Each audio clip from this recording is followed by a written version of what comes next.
만일 여호와께 드리는 예물이 새의 번제이면 산 비둘기나 집 비둘기 새끼로 예물을 드릴 것이요 제사장은 그것을 제단으로 가져다가 그것의 머리를 비틀어 끊고 제단 위에서 불사르고 피는 제단 곁에 흘릴 것이며 그것의 모이 주머니와 그 더러운 것은 제거하여 제단 동쪽 재 버리는 곳에 던지고 또 그 날개 자리에서 그 몸을 찢되 아주 찢지 말고 제사장이 그것을 제단 위에 불 위에 있는 나무 위에서 불살라 번제를 드릴지니 이는 화제라 여호와께 향기로운 냄새니라. 누구든지 소제의 예물을 여호와께 드리려거든 고운 가루로 예물을 삼아 그 위에 기름을 붓고 또 그 위에 유향을 놓아 아론의 자손 제사장들에게로 가져갈 것이요 제사장은 그 고운 가루 한 웅큼과 기름과 그 모든 유향을 가져다가 기념물로 제단 위에서 불사를 지니 이는 화제라 여호와께 향기로운 냄새니라. 그 소제물에 남은 것은 아론과 그의 자손에게 돌릴지니 이는 여호와의 화제물 중에 지극히 거룩한 것이니라. 네가 화덕에 구운 것으로 소제의 예물을 드리려거든 고운 가루에 기름을 섞어 만든 무교병이나 기름을 바른 무교 전병을 드릴 것이요 철판에 붙인 것으로 소제의 예물을 드리려거든 고운 가루에 누룩을 넣지 말고 기름을 섞어 조각으로 나누고 그 위에 기름을 부을지니 이는 소제니라. 아멘. 레위기 1장에서부터 시작된 그 제사의 규례 가운데 첫 번째로 주님께서 주신 것은 이제 번제의 규례입니다. 근데 이 번제라고 하는 것은 하나님께 가까이 가는 것, 또 하나님께 올라가는 것, 또 하나님께 그 아주 향기로 드리는 것, 다 태워진 그 제물의 향기로 드리는 것이죠. 그래서 그 번제의 제물과 내가 완전히 연합을 하고 또 그것이 이제 하나님께로 온전하게 드려지는 것, 남은 잔재 없이 완전하게 드려지는 것이 번제라고 할 수 있겠습니다. 근데 오늘 그 번제는 일반적인 백성들은 보통 일반적으로는 양이나 염소를 그렇게 드리게 되죠. 그런데 오늘 이 말씀에서는 새의 번제를 드리는 자, 그러한 규례를 주십니다. 보통 이 새를 번제로 드릴 만한 사람들은 그 백성들 가운데서도 가난한 자들, 또 연약한 자들, 경제적으로 여유가 되지 않는 그러한 자들을 말합니다. 그 예수와의 가정도 그렇게 그 예수님께서 예루살렘으로 올라가시는 그 길 가운데 이렇게 그 비둘기를 드리는 뭐 그러한 그 장면도 성경에서 보게 되는데요. 이게 그러니까 일반적인 말하자면 그 서민 백성들의 그러한 예물이 되겠습니다. 그러나 그럼에도 불구하고 이 안에는 그 번제의 어떤 깊은 의미들을 그대로 하나님께서 받으시는 것을 우리가 보게 되죠. 그래서 뭐 재물이 많고 적고 한 그것을 보시지 아니하시고 예수와께서도 그 가난한 과부의 그 예물을 그는 전부를 넣었기 때문에 하나님께서 더 귀히 여기신다라고 그렇게 말씀을 하시죠. 어쩌면 이것이 더 작기 때문에 비둘기라고 하는 것은 전부를 드리기가 더 좋을 것입니다. 이것은 그러므로 그들의 약점이 아니고 연약함이 아니고 그들의 가장 그 유익함이고 그 가난한 자들의 가장 큰 강점이라고 할 수 있겠죠. 전부를 드리기가 쉽다는 것입니다. 그 전부를 드릴 수 있도록 그 삶이 계속해서 연약해지는 것, 그래서 나의 약함을 자랑할 수 있는 그 단계로 나아가게 되는 것, 그것을 또한 우리가 구하고 바라야 할 것입니다. 스스로를 그렇게 비둘기와 같이 연약하게 만드는 것도 성경에서 이 마지막 때를 준비하는 길이라고 말씀을 하시죠. 근데 이 비둘기라고 하는 말을 히브리어로 찾아보면 토르라고 합니다. 이 토르라고 하는 이 뜻은 무언가 이렇게 사랑스럽다라고 할 때 신부를 그래서 비둘기 같다라고 그렇게 표현한 신부의 눈이 마치 비둘기와 같다라고 표현한 그 아가서의 구절이 있습니다. 그래서 그 사랑스러운 존재로서의 그 신부, 이것을 이제 토르라고 이렇게 말을 하는데, 왜 사랑스러우냐면 이 토르의 그런 어원을 보면 이렇게 뭔가가 이렇게 연결되어 있다, 그러니까 끈으로 연결되어 있다라고 하는 그런 뜻을 갖고 있습니다. 그래서 예전에는 이제 통신 수단으로서 쓰이기도 하고, 또 창세기 9장에 보면 노아의 방주에서 그렇게 내보냈을 때에 이 감람나무 가지를 이렇게 가지고 돌아온 그러한 새가 바로 비둘기이죠. 그래서 어떤 연결된, 또 연결을 시키는 그러한 존재로서 사랑스러운 그러한 하나님의 사람들을 이렇게 토르라고 그렇게 부를 수 있겠습니다. 근데 토르의 어원을 보면 반대의 뜻이 나오게 되는데요. 반대는 이게 좀 히브리적인 관점이기도 한데, 바이크라가 바이카르에서 이렇게 나온 거의 반대되는 뜻이라고 볼 수 있지 않겠습니까? 그것과 마찬가지로 이 토르라고 하는 말도 투르에서 나온 것입니다. 어원요. 근데 투르는 반대로 무엇인가 정처 없이 헤매다. 그냥 자기 마음대로 정처 없이 헤매고 다니다. 뭔가 장사를 위해서 그렇게 돌아다니다. 그러니까 그렇게 알아보려고 다니다. 이러한 뜻입니다. 민수기 13장에서 이스라엘 백성들이 가나안 땅에 들어가기 전에 정탐꾼들을 보내죠. 근데 이 정탐꾼들을 토르라고 불렀습니다. 투르를 보냈다라고 이야기를 합니다. 근데 일반적으로 이제 군사적인 목적에서 정탐꾼들을 보내면 라겔이라고 하는 용어를 씁니다. 그거는 정말 스파이를 말하는 것인데, 이 투르를 보냈다. 그들이 거기서부터 이미 다 결정되어 있는 거예요. 이 투르는 그렇게 막 전쟁을 위해서 가는 게 아니라 어디 장사할 데 없나, 좋은 자리 없나, 이걸 보러 다니는 사람들을 말하는 것입니다. 그냥 정처 없이 헤매고 다니고 그러한 느낌으로 갔다라고 하는 것이죠. 어떤 사명에 의해서 그곳을 주님의 명령대로 그것을 어떻게 하면 잘 들어갈 수 있을까, 이걸 생각한 게 아니라 좋은지 안 좋은지 한번 재본다라고 하는 것이 이 투르입니다. 안 좋으면 안 가고 좋으면 가고, 그게 우리들의 어떤 기본적인 성향이라고 할 수 있겠습니다만은, 하나님의 나라는 그렇게 들어가는 것이 아니죠. 또 그렇게 이루어지지 않습니다. 안 좋더라도 사명이 있으면 가는 것이죠. 그러니까 왜 안 좋은데 거길 가냐? 이게 정탐꾼들의 당연한 생각이었습니다. 여호수아와 갈렙만을 제외하고 나머지 사람들은 그냥 정말로 자신들의 어떠한 삶과 욕망에 근거해서 당연한 본성인데요. 우리가 생각할 때 이것은 어떻게 보면 성경에서는 굉장히 심판을 받고 있죠. 그래서 그것과 하나님께 완전히 연결되어서 사랑스러운 존재가 되는 것이 이 한 단어 자체에 다 담겨져 있습니다. 그래서 우리는 이 투르의 속성을 버리고, 내가 나의 스스로 띠뛰고 나의 마음대로 다니고 내가 좋은 데로 찾아다니고 하는 그러한 것 말고, 하나님과 연결되어서 하나님이 가라고 하시면 가고 멈추라고 하시면 멈추는 이 토르, 그러니까 사랑스러운 존재로 그렇게 온전하게 드려져야 할 것입니다. 빌립보서 3장 12절에서 그래서 바울이 이렇게 고백하죠. 오직 내가 그리스도 예수께 잡힌 바 된 그것을 잡으려고 달려가노라.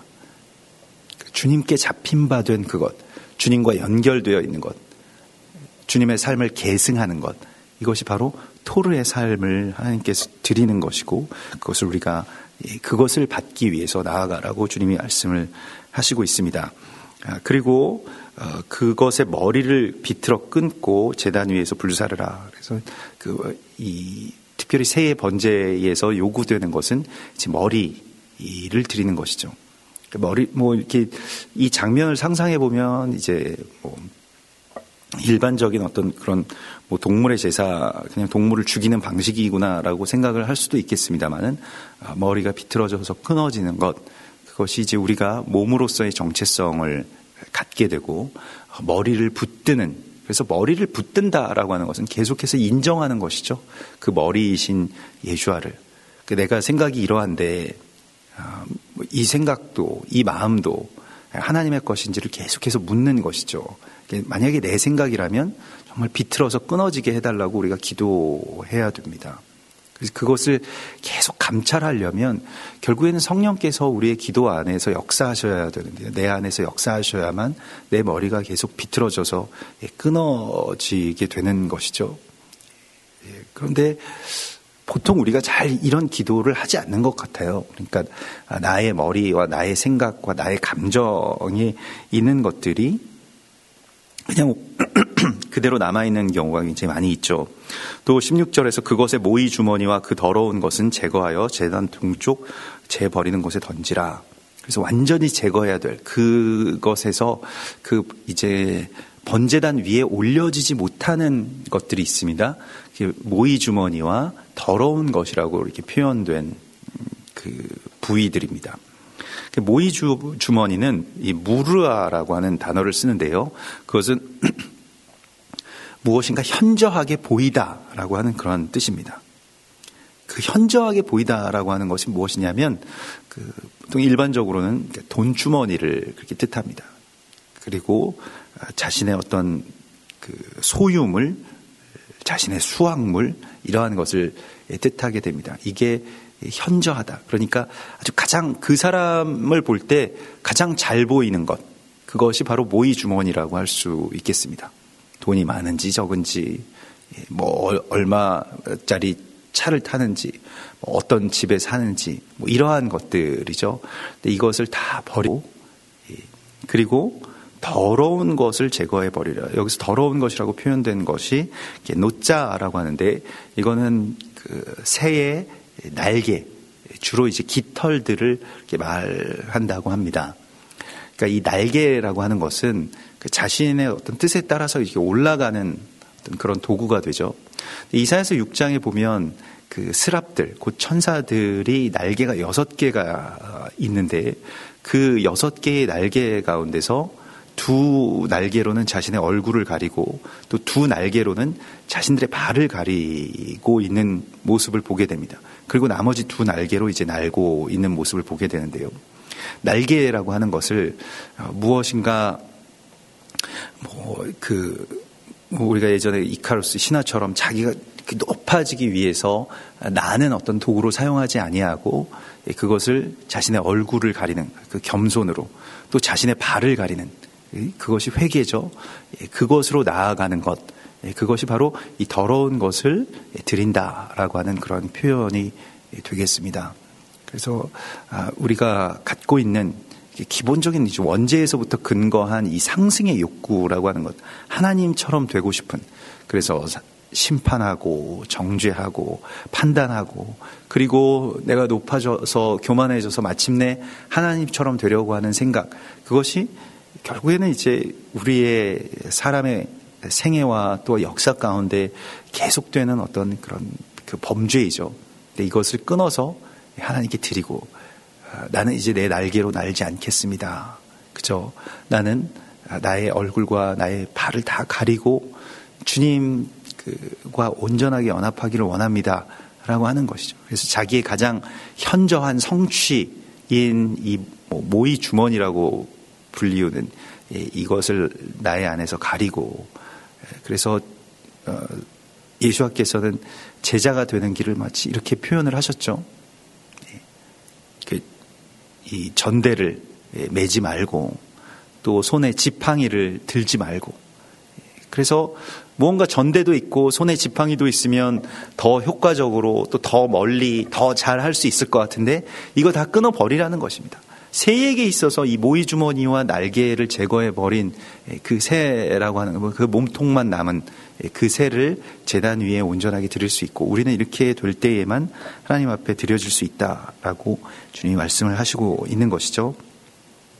그래서 그 몸을 찢되 아주 찢지 말고 제사장이 그것을 제단 위에 있는 그 불에 불살르라 이렇게 말씀을 하시고요. 그래서 우리가 이제 주님께서는 우리에게 마음을 찢고 나에게로 돌이키라 라고 말씀하시는 그러한 예배의 자리, 또 회개의 자리, 요엘서 2장 13절의 말씀처럼 그가 뜻을 돌이키셔서 재앙을 내리지 아니하시고 다시 백성으로서 받아주시는 그러한 제사의 모든 것들이, 사실은 번제의 모든 개념들이 이 비둘기의 번제 속에 이렇게 온전하게 담겨져 있는 것을 보게 됩니다. 그리고 이제 레위기 2장에서는 소제가 나오는데, 이 소제는 짐승의 제사와 더불어서 이제 같이 항상 드리게 되어 있습니다. 잘 생각해 보면 이 소제라고 하는 것과 번제라고 하는 것이 창세기에 이 가인과 아벨의 제사에서 그대로 나타나고 있는 것을 보게 됩니다. 사실은 가인의 제사죠. 근데 가인의 제사를 하나님께서 그래서 이 소제물 때문에 안 받으셨다. 그러니까 하나님은 짐승 제사만을 요구하신다 라고 하는 것은 성경적이지 않습니다. 곡식을 하나님께 드리는 것, 하나님이 기뻐하시는 제사이고, 실은 모든 절기 제사 가운데 요구되는 너희 소산물을 가지고 오고 빈손으로 나에게 나오지 말라라고 하실 때에 이 절기 예물에 꼭 필요한 그러한 제사이죠. 대표적인 예물이라고 할 수 있겠습니다. 다만 이제 가인의 예물을 받지 않으신 것은 그 분리된 제단에 대한 그러한 책망이셨다라고 하는 것이죠. 실제로 이 레위기에서의 모든 이런 제사도 한 가지가 이제 분리된 채로 드려지는 것이 아니라 번제는 항상 소제와 함께 드려지는 것이 일반적이었습니다. 또 소제를 드릴 때에도 번제의 제단에 같이 이제 드려지게 되는 것이 일반적인 제사이고요. 이 연합된 제사, 가인과 아벨이 서로의 제단을 구분하지 않고 또 서로의 제단을 판단하지 않고, 곡식을 재배하는 사람이 양을 재배하는 사람과 나뉘어져서 서로 대적하지 않고 하나가 되어서 한 제단으로 드려지게 되는 것, 이것이 레위기 제사의 성취입니다. 그 따로따로 드리고, 그리고 저 제단을 하나님께서 받으시는데 내 제단은 안 받으신다, 이러한 어떤 분리감에 휩싸이는 것이 아니고, 그 제단에 하나님께서 받으시면 같이 거기에서 나가서 함께 기뻐하고 감사하고 그 불이 내려왔음을 기뻐하고요. 또 그 불에 이 소제물을 함께 연합해서 드렸다면, 따로 각각의 어떤 제단을 쓰지 않고요, 그렇게 연합해서 드렸다면 거기에서 하나님의 더 풍성한 은혜와 또 형제 간의 연합과 화목이 있었을 텐데, 저 제단만 하나님께서 그렇게 받으셨는가라고 해서 시기하고 질투하고 이렇게 된 것이 이제 이스라엘과 또 이방의 그 제단의 분리이고, 또 서로를 하나님의 이름으로 이렇게 미워하고 또 시기하고 살육해 왔던 그러한 한 세 사람의 파괴였습니다. 그래서 소제와 번제는 분리되는 제사가 아니라 연합되어야 할 제사이고, 번제의 제물로 그 제단의 불이 열린다면 그 불을 가지고 소제의 예물을 하나님께 온전하게 연합할 수 있는 그러한 귀한 길이 열린다라고 하는 것을 우리가 알아야 됩니다. 또한 이 번제라고 하는 것은 단번에 드리는 어떤 그런 일회성의 속성을 가지고 있습니다만은, 소제라고 하는 것은 먼저 많은 어떤 준비가 필요합니다. 그래서 오랫동안 그 기르는 어떤 그 재배의 시간도 필요하고, 또 더 나아가서는 이것을 고운 가루로 만드는 데에는 그냥 곡식단을 가져와서 털썩 내려놓고 그걸 다 태워버릴 수 있지 않았을까, 이런 생각이 드는데, 곡식을 가지고 오려거든 반드시 고운 가루로 만들어서 가져와라 라고 이렇게 말씀을 하시는 것이죠. 고운 가루가 굉장히 중요한 것입니다. 이게 소레트라고 하는데, 이게 마치 그 에스겔서 16장에서는 이 소레트가 금을 연단하는 그러한 과정처럼 이게 그런 가치를 가지고 있고 또 그러한 과정을 거쳐야 되는 것으로 이렇게 묘사하고 있습니다.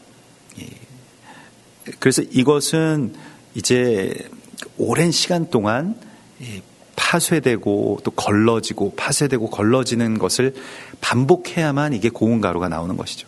그래서 처음에는 자기 주장이 굉장히 강하죠. 자기의 모양을 온전하게 갖추고 있고요. 근데 껍질도 벗겨지고 그 안에 그 모든 그 자신들의 어떤 이 큰 알갱이들이 분쇄되고 다시 또 그게 걸러지고 또 남은 것들 또 더 분쇄되고 또 걸러지고 그러면서 계속 그런 과정들이 이제 반복되는 것.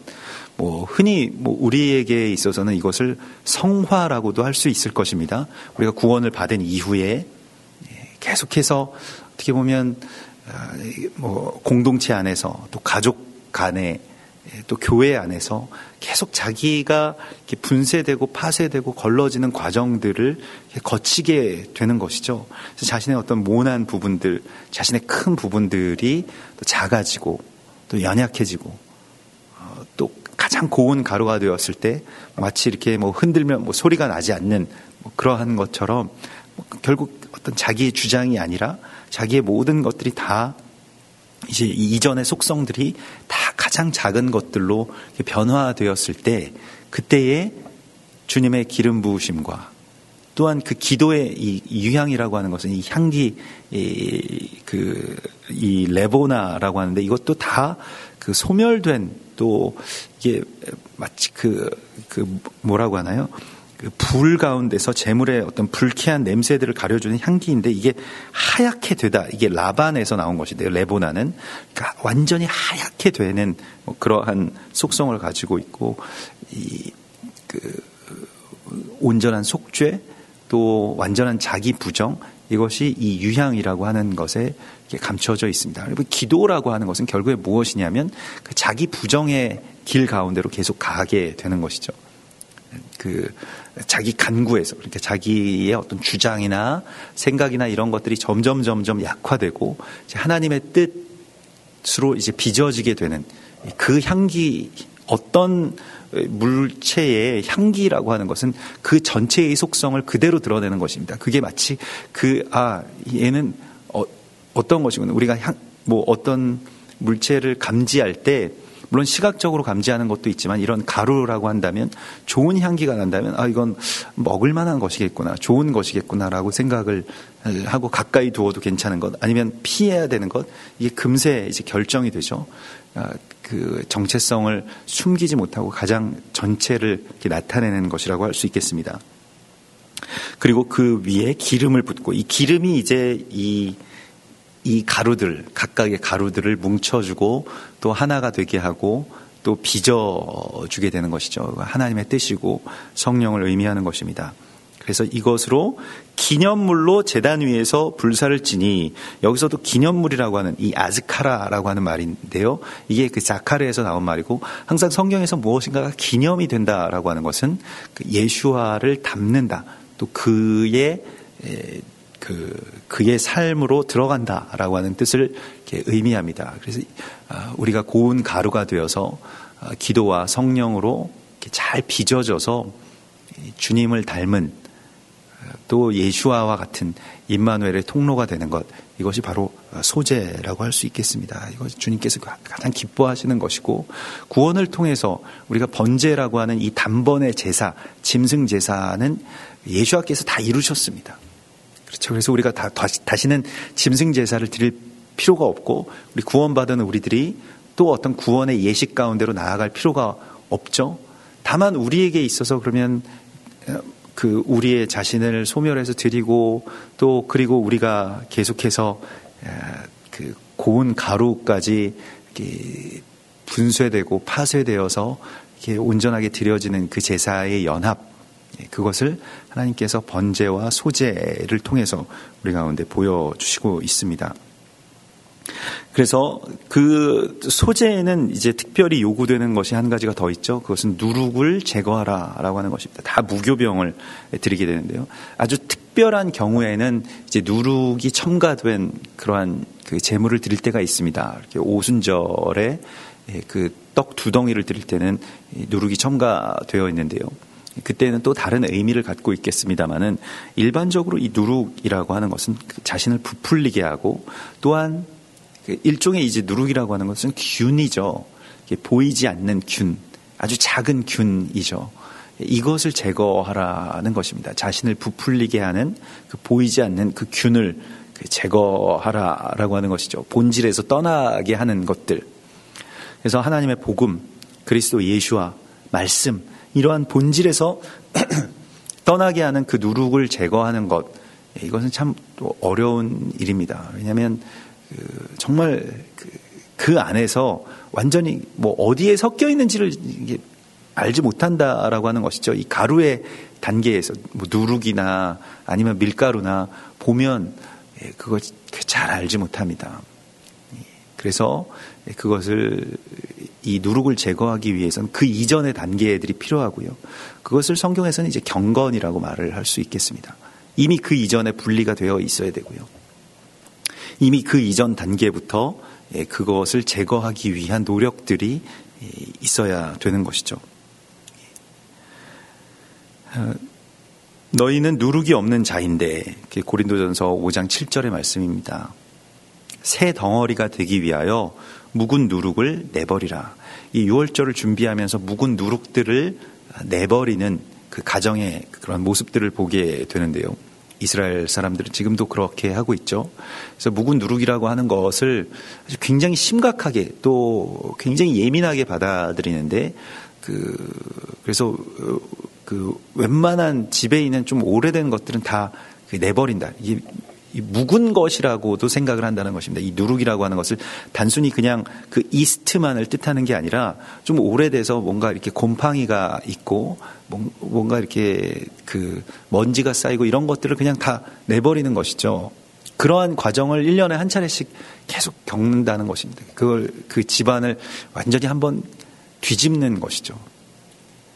전체적으로 우리 안에서도 그러한 속죄와 회개가 필요한데 내 안에 묵어서 그 누룩이 되어서 그게 균처럼 이 누룩이라고 하는 건 전체의 덩이에 다 퍼져버리기 때문에 그걸 우리가 다 찾아내고 정말 자녀들과 함께 그 어머니가 계속 그 집안의 가장 곳곳에 있는 것들 다 찾아내고 심지어는 뭐 그 벽지나 아니면 벽에 있는 뭐 어떤 얼룩도 누룩이라고 친다는 겁니다. 그래서 다 뜯어내고 새로 다 칠하고 그러니까 항상 이제 유대인들 집에 가보면 일반적으로 다 이렇게 새 집에 들어온 것 같죠. 어떻게 보면 1년에 한 차례씩 그런 일들을 하니까요.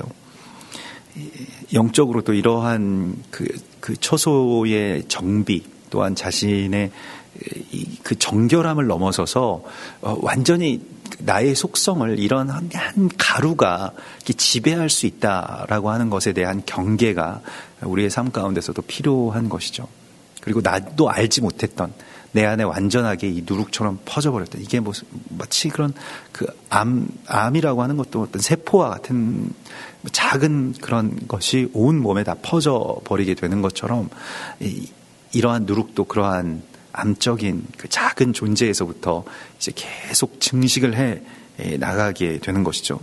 여기에 우리가 경계해야 되고 항상 깨어 있어야 되고 먼저 오늘날에도 뭐 그렇습니다만은 선제적으로 이것을 제거하도록 해야 된다는 것입니다.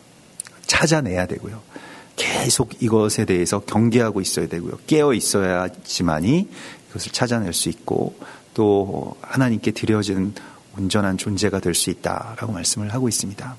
그래서 이 고운 가루에 누룩을 추가하느냐 아니면 기름을 추가하느냐 기도를 추가하느냐 성령을 우리가 받아들이느냐라고 하는 그 기로에 우리가 서 있다는 것입니다. 그러므로 삶의 순간순간에 또 우리의 시간 가운데 또 한 해라고 하는 이러한 시간적인 어떤 울타리 안에서 그것을 찾아내고 분리하고 다시 주님께 정결한 고운 가루로 드려지도록 애를 쓰라고 주님께서 말씀을 하시고 있는 것입니다. 이러한 번제와 소제의 온전한 예물로 하나님께 드려지기를 소망합니다. 같이 기도하겠습니다. 우리 이 시간 주님 바라보시면서 또 우리가 비둘기의 번제와 같이 우리들 연약하고 작은 존재일지라도 주님께서 우리 받으시고 또 우리의 전부를 드리기를 요구하시고 또 그것을 기뻐하시는 우리 주님, 주님께 내가 온전히 연결되어 있는 주님의 삶을 계승하는 그러한 자가 되기를 원합니다. 우리 소망하시고 내 속에 있는 누룩, 또 교회 안에 있는 누룩, 또 우리 가정 안에 있는 누룩, 그것을 찾아낼 수 있도록, 그리고 그것과 구별될 수 있도록 주님께만 온전하게 드리는 고운 가루가 될 수 있는 자들 되게 해달라고 소망하면서 같이 기도하겠습니다. 주여 감사합니다. 할렐루야.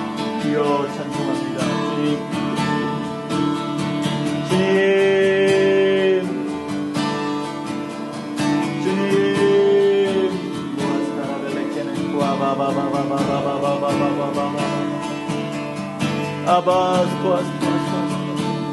주님께 온전히 드려지기를 원합니다.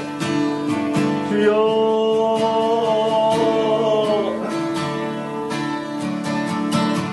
주여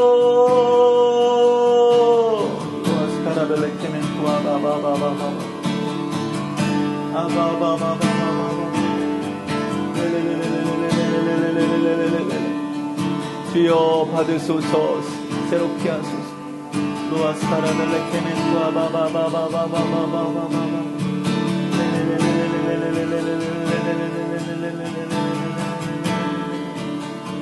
주여 찬송합니다. 할렐루야 할렐루야.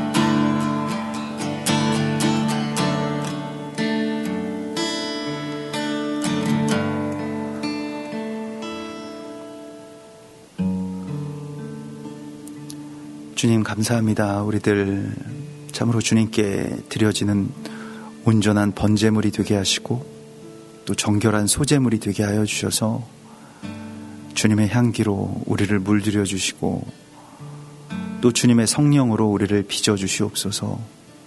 우리가 전에 주장하고 또 가지고 있었던 모든 것들이 다 제거되게 하시고 또 그리고 주의 제단 가운데 향기로운 화제로서 드려질 수 있도록 우리를 받아주시고 우리의 모든 것을 주님 제단 가운데 드려진 것이 되게 하여 주시옵소서.